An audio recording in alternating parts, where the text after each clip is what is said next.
Hello students, welcome in wanna science classroom. आज हम class 9th का chapter 5 the fundamental unit of life start करेंगे। So let's start. Cell is a Latin word for a little room.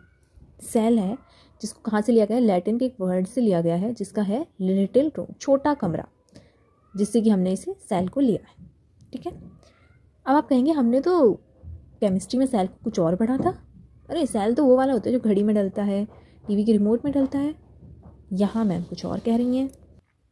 Cell are the structural units of all living beings. Cell क्या है? एक structural unit है living being. हमने chemistry में पढ़ा था कि सेल, यहाँ पर हमने सेल का यूज़ किया है, वहाँ हमने एटम का यूज़ किया था। एटम से मिलकर पार्टिकल्स बनते हैं। और बॉडी, जब जहाँ पर लिविंग बींग्स की बात आए तो वो किससे मिलकर बनते हैं? सेल से। सबसे इम्पोर्टेंट क्वेश्चन है fundamental unit of life. Fundamental unit of life किसे कहते हैं? ये क्वेश्चन शॉर्ट में बहुत बार पूछा जाता है। The entire functioning of living organism begin from the basic unit called cell, that's why it is called FUL, यानी कि फंडामेंटल यूनिट ऑफ लाइफ। जो भी हमारी बॉडी यानी कि लिविंग ऑर्गेनिज्म में या फिर लिविंग बॉडी में जो भी फंक्शनिंग होती हैं वो स्टार्ट होती हैं किससे? एक बेसिक यूनिट की वजह से, जिसे हम क्या बोलते हैं? सेल। इसीलिए इसे हम फंडामेंटल यूनिट ऑफ लाइफ कहते हैं। जैसे कि सेल क्या है? हमारी बेसिक यूनिट है। सेल से मिलकर क्या बनता है? टिश्यू। टिश्यू से मिलकर बनते हैं ऑर्गन्स। ऑर्गन्स में आते हैं हमारे किडनी, हार्ट, लिवर। देन फिर ऑर्गन से मिलकर बनता है ऑर्गन सिस्टम। ऑर्गन से ऑर्गन सिस्टम बनता है जिसमें हमारे एक्सक्रीटरी सिस्टम, डाइजेस्टिव सिस्टम, ये सारे सिस्टम आते हैं। और ये ऑर्गन सिस्टम मिलकर एक ऑर्गेनिज्म को डेवलप करता है जिसमें आते हैं मैन, वुमेन, प्लांट्स, एनिमल्स। तो ये हमारा था सेल की definition. Cell is called building blocks of life, इसलिए हम सेल को बिल्डिंग ब्लॉक्स ऑफ लाइफ भी कहते हैं। कैसे? जैसे कि छोटे बच्चों का एक गेम भी आता है, उसमें क्या होता है? ब्लॉक्स को हम जोड़कर घर या बिल्डिंग बनाते हैं। इसी तरह सेल हमारी एक यूनिट है जिसे हम जोड़कर एक बिल्डिंग ब्लॉक बनती है लाइफ की, इसलिए cell is called building blocks of life. और ये क्या है? हमारी फंडामेंटल यूनिट ऑफ लाइफ भी है। Cell can replicate itself. Cell can replicate itself, ये क्या करते हैं? अपनी ही कॉपी बनाते जाते हैं और एक से बहुत सारे सेल्स बनते हैं। यहाँ पर देखिए मैंने आपको एक सेल्स ऑफ एन अनियन पिल, यानी कि अनियन के छिलके का एक डायग्राम दिखाया है। इसे अगर हम माइक्रोस्कोप से देखेंगे तो ये कुछ इस तरीके से दिखाई देगा। इसमें जो आपको बॉक्स दिखाई दे रहे हैं ये सेल है और इसके बीच में क्या है? न्यूक्लियस।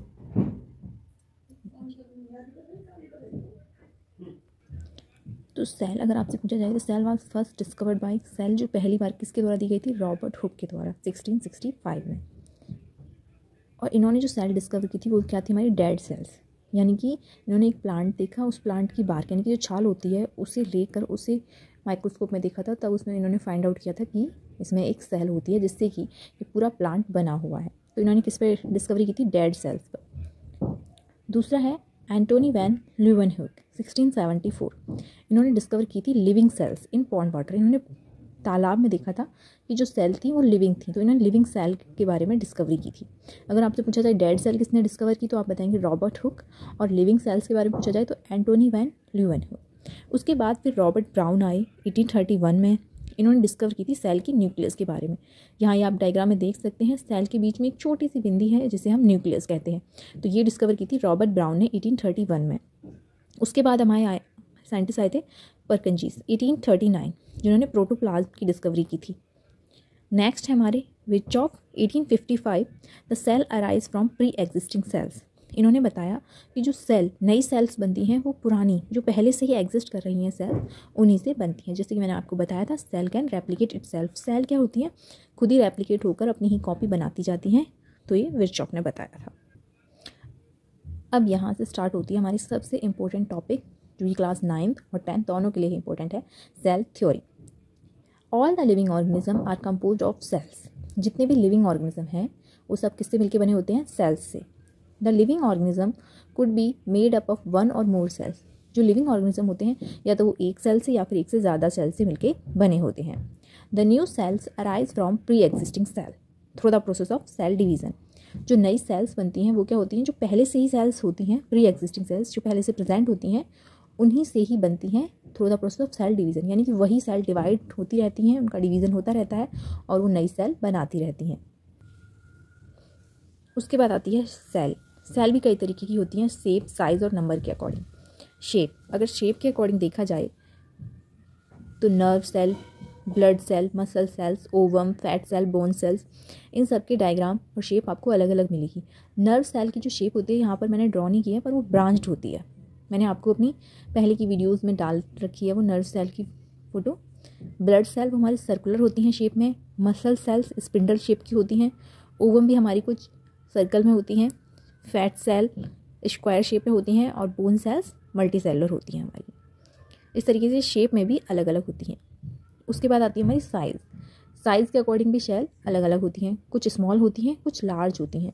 यह आपका वन वर्ड में एक क्वेश्चन आ सकता है कि सबसे लार्जेस्ट सेल किसकी होती है, तो वो है आपका ऑस्ट्रिच एग। ऑस्ट्रिच का जो अंडा होता है उसकी सेल सबसे बड़ी होती है और सबसे स्मॉल जो सेल होती है वो माइकोप्लाज्म, यानी कि माइकोप्लाज्म एक बैक्टीरिया है, माइकोप्लाज्म की होती है। नंबर के अकॉर्डिंग भी ये दो तरीके से होते हैं, यूनिसेलुलर एंड मल्टीसेलुलर। यूनी यानी कि सिंगल, जिसमें सिंगल सेल्स होती हैं वो यूनिसेलुलर कहलाते हैं, जिसमें आते हैं हमारे बैक्टीरिया, प्रोटोजोआ एक्सेट्रा। मल्टीसेलुलर जिसमें एक से ज़्यादा सेल्स होती हैं, मल्टी यानी कि बहुत सारी, वो हमारे मल्टीसेलुलर होते हैं, जिसमें आते हैं हमारे humans body, animals, plant etcetera. यहाँ पर यह आपको एनिमल सेल का डायग्राम दिखाया गया है। एनिमल और प्लांट सेल का डिफरेंस इससे पहले वाली वीडियो में मैंने आपको बताया है, तो ज़रूरी नहीं है कि हम जैसा आपको बुक में ड्रॉ कर रखा है वैसा ही डायग्राम आप बनाएं। आप इसे स्पिंडल या सर्कल शेप में भी बना सकते हैं। मेन पॉइंट्स इसमें क्या क्या है कि न्यूक्लियस इसमें सेंटर में प्रेजेंट होता है, प्लाज्मा मेम्ब्रेन इसकी आउटर कवरिंग होती है, एक लेयर होती है, माइटोकॉन्ड्रिया होता है इसके अंदर में, जिसे हम power house of the cells कहते हैं, लाइसोसोम होता है, राइबोसोम भी प्रेजेंट होते हैं, रफ एंडोप्लाज्मिक रेटिकुलम और स्मूथ एंडोप्लाज्मिक रेटिकुलम। जो स्मूथ एंडोप्लाज्मिक रेटिकुलम होते हैं उसके ऊपर राइबोसोम प्रेजेंट नहीं होते, और जो रफ एंडोप्लाज्मिक रेटिकुलम होते हैं उसकी सरफेस पर राइबोसोम प्रेजेंट होते हैं, इसलिए वो रफ कहलाती है, और स्मूथ के ऊपर राइबोसोम नहीं होते तो वो स्मूथ कहलाती है। साइटोप्लाज्म एक जेली लाइक स्ट्रक्चर है जो इसमें अंदर पूरी तरीके से फैला हुआ होता है। गोल्गी एपरेटस, ये सभी चीज़ें एनिमल सेल्स में प्रेजेंट होती हैं। Cell wall, cell wall animal cell में नहीं पाई जाती, वो सिर्फ प्लांट सेल में ही आपको मिलेगी। प्लाज्मा मेम्ब्रेन, प्लाज्मा मेम्ब्रेन का दूसरा नाम होता है सेल मेम्ब्रेन, जो कि प्लांट और एनिमल सेल दोनों में पाई जाती है, जिसे हम बॉडी गार्ड भी कहते हैं। बॉडी गार्ड क्या करता है, जब भी आपके घर कोई आता है तो उसे एंटर या एग्जिस्ट करता है, कैसे, पूछ कर कि तुम्हारी ज़रूरत है या नहीं। तो इसी तरीके से जो प्लाज्मा मेम्ब्रेन होती है ये सेलेक्टिव परमिएबल मेम्ब्रेन, यानी कि सेलेक्टिव चीज़ों को ही सेल के अंदर भेजती है और निकालती है। Outer most covering of the cell, cell की सबसे आउटर मोस्ट कवरिंग होती है। Allow entry and exit of some materials, जो ज़्यादातर मटेरियल्स को ये एंट्री और एग्जिट कराती है कि तुम्हें कब निकलना है और कब अंदर जाना है। जो प्लाज्मा मेम्ब्रेन है वो हमारी लिपिड और प्रोटीन से मिलकर बनी होती है। ये क्वेश्चंस भी बहुत बार पूछा जाता है कि प्लाज्मा मेम्ब्रेन किससे मिलकर बनी होती है, lipids and proteins. Allow diffusion of substance like CO2 and O2, ये डिफ्यूज़न कराती है कार्बन डाइऑक्साइड और ऑक्सीजन का। डिफ्यूज़न, तो डिफ्यूज़न क्या होता है, the spontaneous movement of substance from higher to lower concentration. यहाँ पर मूवमेंट होती है सब्सटेंस की हायर से लोअर कंसनट्रेशन की तरफ, यानी कि जहाँ पर जो चीज़ ज़्यादा होती है वो ज़्यादा से कम की तरफ मूव करती है। Diffusion play a important role in gaseous exchange, diffusion का सबसे इंपॉर्टेंट रोल क्या है, वो गैस को एक्सचेंज करने में हेल्प करती है, यानी कि जब गैसेस एक्सचेंज होती हैं हायर टू लोअर कंसनट्रेशन, उस प्रोसेस को हम डिफ्यूज़न कहते हैं।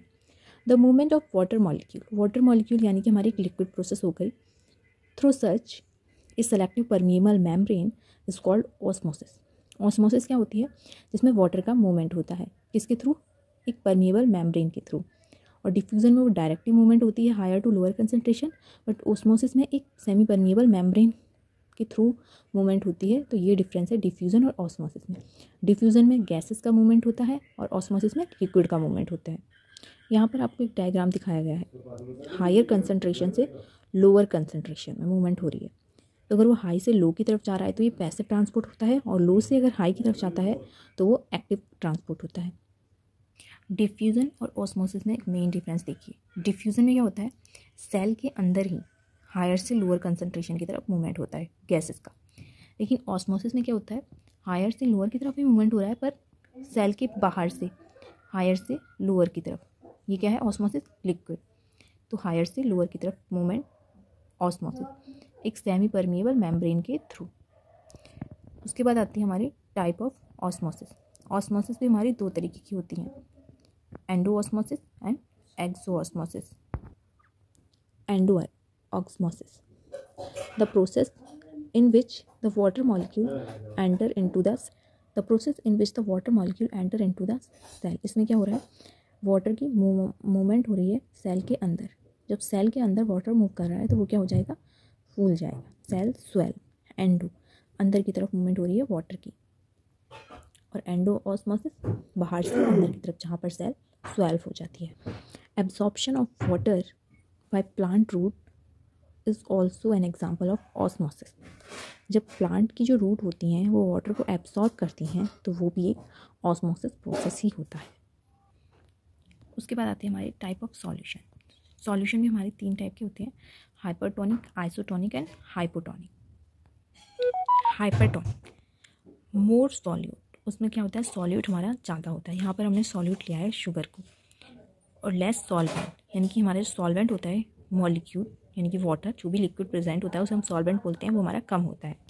हाइपरटोनिक, लेस सॉल्यूट, यहाँ पर हमारा सॉल्यूट लेस होता है जो कि हमने शुगर लिया है, और सॉल्वेंट मोर होता है जो कि वाटर है।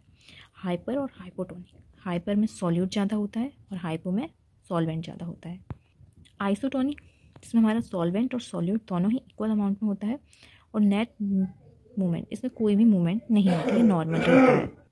यहाँ देखिए आप, हाइपरटोनिक, सॉल्यूट शुगर यानी कि थोड़ी सी है, सॉल्वेंट बहुत सारा है, ठीक है, सॉल्वेंट हमारा कम है और शुगर, अब इसमें हम शुगर ऐड करते जाएंगे, शुगर ज़्यादा हो गई तो यानी कि हमारा सॉल्यूट यहाँ पर ज़्यादा हो गया और पानी कम रह गया। और जो सेल के अंदर है वहाँ पर क्या है, शुगर कम है और बाहर ज़्यादा है, तो वो अंदर से बाहर की तरफ वाटर मूव आउट, अंदर से बाहर की तरफ मूवमेंट होगी इसकी, क्यों, ये पानी अंदर ज़्यादा है और बाहर कम है, वाटर की मूवमेंट हो रही है, तो हमारी ये जो सेल है वो क्या हो जाएगी, श्रिंक। ये कहलाता है हमारा हाइपरटोनिक।